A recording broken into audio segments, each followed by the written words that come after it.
All right, now we're going to start on our cake itself. I've already covered our 4-tier skirt cake with red fondant, red being the traditional Chinese wedding color. What we're going to do now is what's called a silk faux finish. You can actually see these used in houses on walls. What we're going to do is we're going to take a little bit of clear alcohol. In this case, my personal poison is tequila, but you can use vodka or gin, just as long as it's clear. And we're going to be using, this is actually gold sparkle dust. It's just golden color, it's not the 24 karat gold. And what we're going to do is we're actually going to add not all that much to our vodka. We're going, or excuse me, our tequila. We're going to add enough that it kind of infuses through the alcohol, but you don't want it to be thick like a paste. You want it to be almost like a watercolor consistency.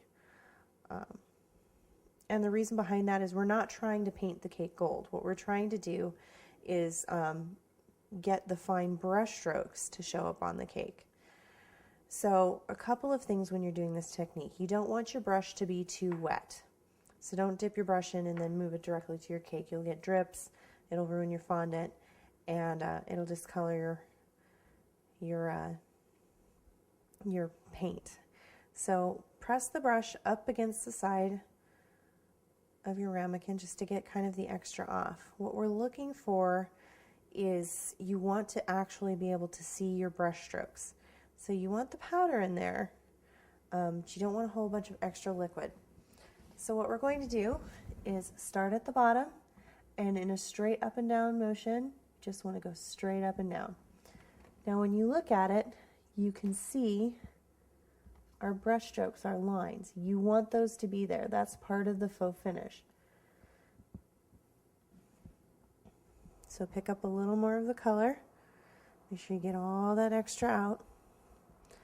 Now when this dries, the shininess will go away, and all that will be left is that gold sparkle in those lines, which makes it look like traditional nubby silk.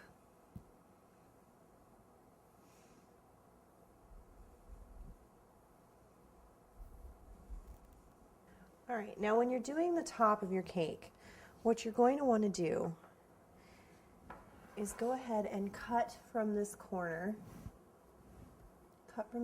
straight out to that other corner, forming that 45-degree angle. And then you can come back through and kind of straighten that out, and just short motions across the top. That'll give you those nice lines.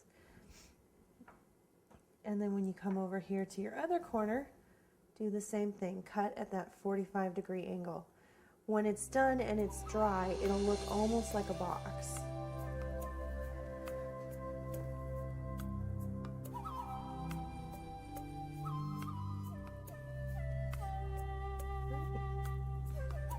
And there you go. And then when it dries, you'll really start to see the brush marks.